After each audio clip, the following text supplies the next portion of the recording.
ओम नमः सिद्धेभ्यः। ओम नमः सिद्धेभ्यः।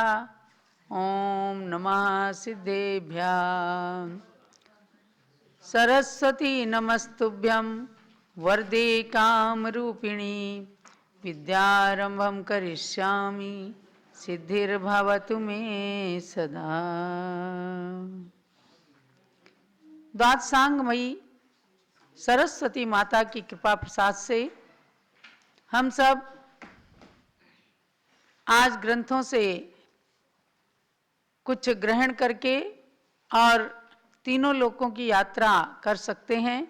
तो इसी भावना को लेकर माता सरस्वती से प्रार्थना की कि आप हमें वर दें, वरदान दें और हमें ज्ञान की प्राप्ति हो। इसी के साथ प्रारंभ करती हूँ गोमठ सार जीवकांड ग्रंथ का स्वाध्याय मंगलाचरण के साथ आप सब अपनी पुस्तकों को खोल लीजिएगा। सिद्धम शुद्धम पणमीय जिनिंद वर्णेमि चंद मकलंकम गुणरयण भूषणोदयम जीवस्य परोवणम वोच्छम। एक चित चैतन्य चमत्कारिक जीव द्रव्य को आधार बना करके और आचार्यों ने अनेकानेक ग्रंथ लिखे हैं ताकि संसार में रह करके भी अशुद्ध जीवात्मा भी अपनी आत्मा को शुद्ध बनाने के लिए उसके विषय में जान सकें। और इसी लक्ष्य को लेकर आचार्य नेमिचंद सिद्धांत चक्रवर्ती ने गोमठ सार जीवकांड ग्रंथ का लेखन किया है, उसकी रचना की है। उसमें आपने 20 प्ररूपणाओं के बारे में जानकारी प्राप्त की। 20 प्ररूपणाओं में सर्वप्रथम प्ररूपणा है गुणस्थान, और गुणस्थान 14 होते हैं। 14 गुणस्थानों में से आपने 12 गुणस्थानों के स्वरूप को जान लिया है। कल 12वें गुणस्थान के अंदर आपने जाना निशेष क्षीण मोहो फलिहामल भायणुदय समुचितो क्षीण कसाओ भन्नदि निगंथो वीयराय हिम। अर्थात जहाँ पर कसाय पूरी तरह से क्षीण हो गई हैं, नष्ट हो गई हैं, और जहाँ स्फटिक मणि के समान एकदम पवित्र परिणाम हो गए हैं, शुद्ध जल के समान एकदम स्थिर चित्त पवित्र चित्त हो गया है, ऐसे स्थिति का नाम दिया है क्षीण कसाय गुणस्थान। और इस क्षीण कसाय गुणस्थान में रहने वाला जीव क्षीण कसाय गुणस्थान वर्ती या 12वें गुणस्थान वाला कहलाता है। तो वहाँ पर द्रव्य और भाव दोनों प्रकार के मोहनी कर्म का अथवा प्रकृति स्थिति अनुभाग और प्रदेश रूप चारों ही भेदों का सर्वथा बंध उदय उदीर्णा और सत्व की अपेक्षा पूरी तरह से नष्ट हो जाता है।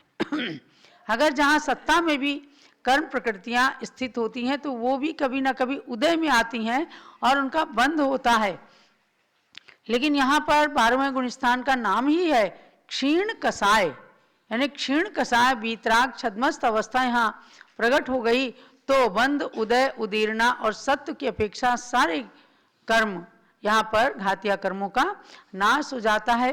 तो ऐसा 12वां गुणस्थान प्रकट होना अपने आप में बीतराग क्षीण कसाय बीतराग छद्मस्त अवस्था को प्राप्त कराना है। इसलिए इस गुणस्थान का पूरा नाम है क्षीण कसाय बीतराग छद्मस्थ। और यहाँ पर कहा है निगंथो वीयराहिम, पूर्ण निर्ग्रंथ अवस्था जाकर के यहाँ होती है। निर्ग्रंथ माने निकल गया है, ग्रंथ माने परिग्रह, जिनमें से तो वे निर्ग्रंथ हो गए। 24 प्रकार का परिग्रह बताया गया है आपको, 10 प्रकार का बाह्य परिग्रह, 14 प्रकार का अंतरंग परिग्रह। तो बाह्य परिग्रह में तो क्षेत्र वास्तु धन धान्य सोना चांदी दासी दास वस्त्र और बर्तन, ये 10 प्रकार का, तो इनको तो दीक्षा लेते ही त्याग कर देते हैं। और अंतरंग परिग्रह में मिथ्यात्व 4 कसाय और 9 कसाय, इस प्रकार से 14 प्रकार का जो अंतरंग परिग्रह है उसका भी सर्वथा नाश हो जाता है, समाप्त हो जाते हैं वो परिग्रह। और वहाँ पर 5 भावों में से मोहिनी के सर्वथा अभाव की अपेक्षा से क्षायिक भाव ही माना गया है। अब आपको हम ले चलते हैं 13वें गुण स्थान में, यानी ऐसी क्षीण मोह अवस्था प्राप्त होने के बाद बस तुरंत अंतर मुहूर्त के अंदर 13वां गुण स्थान प्रकट हो जाता है। यानी 8वें गुण स्थान से लेकर के 12वें गुण स्थान तक, बीच में 11वें गुण स्थान को छोड़ दिया तो एक क्षपक श्रेणी के 4 गुण स्थान कहलाते हैं। यहाँ अलग अलग यद्यपि हर गुण स्थान का लक्षण है, फिर भी मैं आपको इसलिए बता रही हूँ कि कोई महामुनिराज वीतराग निर्विकल्प समाधि में स्थित होकर जब शुद्धात्मा का ध्यान करते हैं, स्वरूपाचरण चारित्र में स्थित हो जाते हैं, तो केवल अंतर मुहूर्त लगता है। वे 8वें, 9वें, 10वें और 12वें गुण स्थान में जाकर एकदम 63 प्रकृतियों का नाश कर देते हैं। आप पढ़ते हो, कर्मन की 63 प्रकृति नाश, जीते 18 दोष राशि। ऐसे 12वें गुण स्थान का भी काल अंतर मुहूर्त है, 8वें से लेकर 12वें तक का सबका अंतर मुहूर्त ही काल है, और सबको मिला करके भी अंतर मुहूर्त ही काल इन छपक श्रेणी के गुण स्थानों का हुआ करता है। तो अब 13वें गुण स्थान में चलते हैं हम। केवल नाण दिवायर, केवल नाण दिवायर, किरण कलावपणासी अन्नाणो, किरण कलावपणासी अन्नाणो, नव केवल लद्धुगम, नव केवल लतुगम, सुजणीय परमपवव एसो, सुजणीय परमपवव एसो। सामूहिक रूप में गाथा पढ़िएगा। केवल नाण दिवायर, किरण कलावपणासी अन्नाणो, नव केवल लद्धुगम, सुजणीय परमपवव एसो। केवल ज्ञान दिवाकर, किरण कलावप, किरण कलाप प्रणाशिता ज्ञानः, नव केवल लब्ध्युद्गम, सुजनित परमात्म व्यपदेशः। अर्थात जिसका केवल ज्ञान रूपी सूर्य की अविभाग प्रतिच्छेद रूप किरणों के समूह से यानी उत्कृष्ट से अनंतानंत प्रमाण अज्ञान अंधकार सर्वथा नष्ट हो गया हो, और जिसको नव केवल लब्धियां, नव केवल लब्धियां कौन कौन सी है? क्षायिक सम्यक्त्व, क्षायिक चारित्र, क्षायिक ज्ञान, क्षायिक दर्शन, क्षायिक दान, क्षायिक लाभ, क्षायिक भोग, क्षायिक उपभोग और क्षायिक वीर्य, ये नव केवल लब्धियां जहाँ प्रकट हुई हैं, उनके प्रकट होने से ही परमात्मा ये संज्ञा प्राप्त हो गई है।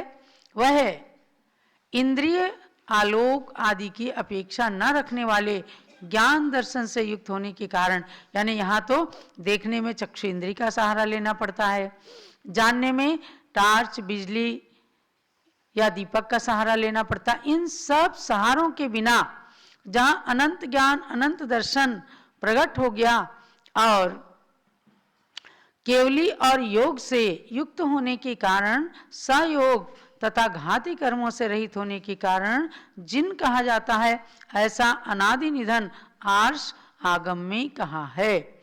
सुजनीय परमपवव एसो, परमात्मा व्यपदेशः, परमात्मा की संज्ञा से जो समन्वित हो गए हैं, ऐसे अरहंत भगवान की अवस्था 13वें गुण स्थान में प्रकट हो जाती है।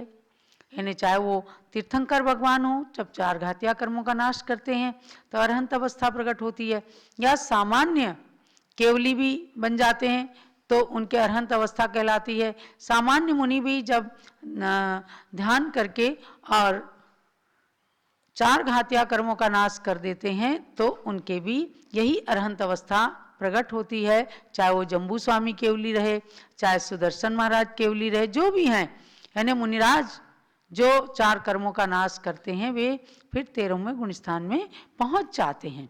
तो ऐसी उस अवस्था में जैसे इसका नाम दिया है कि सयोग केवली जिन, तो सयोग यहाँ क्यों है? क्योंकि ज्ञान दर्शन से युक्त होने के कारण उनको केवली संज्ञा हो गई और योग से युक्त हैं। अभी उनके योग हैं, काय योग भी है, मनोयोग भी है, वचन योग भी है, तो उससे युक्त होने के कारण सयोग कहलाए। और जिन क्यों कहलाए? वे कर्मों को जीतने से, तो घातिया कर्मों को जीतने के कारण, उनको नष्ट करने के कारण वे जिन कहलाए। इसलिए सयोग केवली जिन, ये तीनों नाम उनके बिल्कुल सार्थक हो गए हैं। अब आपको जानना यह है यहाँ पर कि 9 केवल लब्धियां जो प्रकट हुई, अभी हमने नाम बताए, तो कर्म तो 4 नष्ट हुए लेकिन लब्धियां 9 प्रकट हो गई। तो इसको आप जरा थोड़ा सा जानना कि उन्होंने पहले ज्ञानावरण कर्म का नाश किया तो क्षायिक ज्ञान प्रकट हो गया, दर्शनावरण कर्म का नाश किया तो क्षायिक दर्शन प्रकट हो गए, और उसके बाद में क्या किया? ज्ञानावरण, दर्शनावरण और मोहनी, दर्शन मोहनी कर्म नष्ट किया। मोहनी के 2 भेद कर दीजिए। दर्शन मोहनी कर्म का नाश किया, इसलिए उनके क्षायिक सम्यक्त प्रकट हो गया, और चारित्र मोहनी कर्म के नाश से उनके क्षायिक चारित्र प्रकट हो गया। तो ये तो हो गए 3 कर्मों के नाश से 4 गुण, और फिर 5 लब्धियां और कैसे? अंतराय कर्म के नाश से। तो अंतराय के 5 भेद हैं: दानांतराय, लाभांतराय, भोगांतराय, उपभोगांतराय और वीर्यांतराय। इन 5 का पूरी तरह से नाश किया, तब उनको क्षायिक दान, क्षायिक लाभ, क्षायिक भोग, क्षायिक उपभोग और क्षायिक वीर्य, ऐसी 5 लब्धियां उससे प्रकट हो गई। तो 5 और 4 कितनी हो गई? 9। 4 घातिया के नाश से 9 लब्धियां प्रकट हुई। हमारे यहाँ पर श्री भूवलय नाम के ग्रंथ का सुंदर स्वाध्याय चल रहा है। उसके अंदर भी आचार्य कुमुद चंद्र ने, कुमुदेंदु आचार्य ने श्री भूवलय नाम के ग्रंथ की रचना की है। बहुत सुंदर ग्रंथ है, भले ही समझ में कम आता है।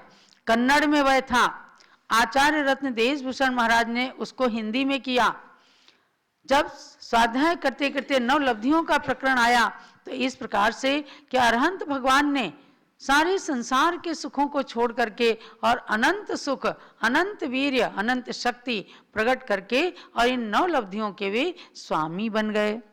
तो ये आप नोट कीजिएगा और जानिएगा कि 4 घातिया कर्मों के नाश से 9 लब्धियां किस प्रकार प्रकट होती हैं। और क्या कहा है यहाँ पर कि 9 केवल लद्धुगम सुजनीय परमप्प ववेशो। इस प्रकार से उन्होंने अपने कर्मों का नाश करके 12वें गुण स्थान का नाश करके, यानी 12वें गुण स्थान का जो नाम है क्षीण मोह, तो उसको पार करते ही जैसे उसमें कर्म नष्ट हुए और बस तुरंत 13वें गुण स्थान में पहुंचे, तो वहां पर कहते हैं 63 कर्म प्रकृतियों का नाश हो जाता है। अब आप देखो 63 कर्म प्रकृतियां कैसे नष्ट होती हैं। घातिया कर्म 4 नष्ट हुए, 4 घातिया के नाश से तो केवल कितनी प्रकृतियां नष्ट होती हैं? 47। 5 ज्ञानावरण की नष्ट हुई और दर्शनावरण की 9, चक्षु दर्शन, अचक्षु दर्शन, अवधि दर्शन, केवल दर्शन, निद्रा, निद्रा निद्रा, प्रचला, प्रचला प्रचला और एक स्त्यान वृद्धि, ये भी दर्शनावरण कर्म में कहलाती हैं। तो 9 दर्शनावरण की, तो 9 और 5 14 हो गई। उसके बाद मोहनी कर्म की 28, तो 28 और 14 कितनी हुई? 42। मोहनी कर्म की 28 माने 3 दर्शन, 7 दर्शन मोहनी की और 21 प्रकृतियां, 21 और 7 28, 21 प्रकृतियां चारित्र मोहनी की, तो वो हो गई मोहनी की। अंतराय की 5, तो ये सब मिलकर के 47 हुई। अब इनमें 63 कैसे हुई? तो इन घातिया कर्मों में अघातिया कर्मों की भी कुछ प्रकृतियां सम्मिलित हैं। जैसे मनुष्य आयु का तो उदय चल रहा है, क्योंकि कोई भी केवली भगवान उनके गति तो मनुष्य ही है, आयु भी मनुष्य की ही चल रही है। तो मनुष्य आयु को छोड़कर 3 आयु नष्ट हो गई, तिर्यंच आयु, देव आयु, नरक आयु, क्योंकि अब कहीं जाना ही नहीं है उनको, अब तो मोक्ष जाना है। 3 आयु नष्ट हो गई और नाम कर्म की 13 प्रकृतियां और निकल गई। उसमें नरक गति, नरक गत्यानुपूर्वी, तिर्यंच गति, तिर्यंच गत्यानुपूर्वी, पहले तो आयु कर्म में से गई, अब ये गति गत्यानु नाम कर्म में से आई। और विकलत्रय, विकलत्रय माने 2 इंद्रिय, 3 इंद्रिय, 4 इंद्रिय, और उद्योत, आतप, एकेंद्रिय, साधारण, सूक्ष्म और स्थावर, ये कुल मिलाकर के 13 प्रकृतियां और हो जाती हैं। 13 ये हुई नाम कर्म की और 3 हुई आयु कर्म की, 16 हो गई। 47 में 16 मिलाए तो कितनी हो गई? 63। ये हुई, पहले इसको पढ़ते थे चौकर्म की 63 प्रकृति नाश। पुनः कहीं कहीं विद्वान लोग गलती भी कर जाते हैं, ध्यानत राय जी ने पूजा लिखी, फिर उसको किया गया कर्मन की 63 प्रकृति नाश। माने मुख्य रूप से तो घातिया कर्मों का नाश करते हैं, किंतु गौण रूप से 3 आयु और 13 नाम कर्म की प्रकृतियां भी उसमें मिलने से 63 कर्म प्रकृतियां नष्ट हो जाती हैं। और उसके तुरंत बाद उनको 9 क्षायिक लब्धियां तुरंत प्रकट हो जाती हैं। और साथ में ही जो योग से भी युक्त रहते हैं उन अरिहंत परमात्मा को 13वें गुण स्थानवर्ती सयोग केवली जिन कहा गया। सयोग केवली जिन, इनको सकल परमात्मा के नाम से भी जाना जाता है। तो ऐसे भगवान अरिहंत परमात्मा के 13वें गुण स्थान का प्रकरण मैंने आपको बताया आज के स्वाध्याय में। आप सबको इन चीज़ों को ध्यान रखना है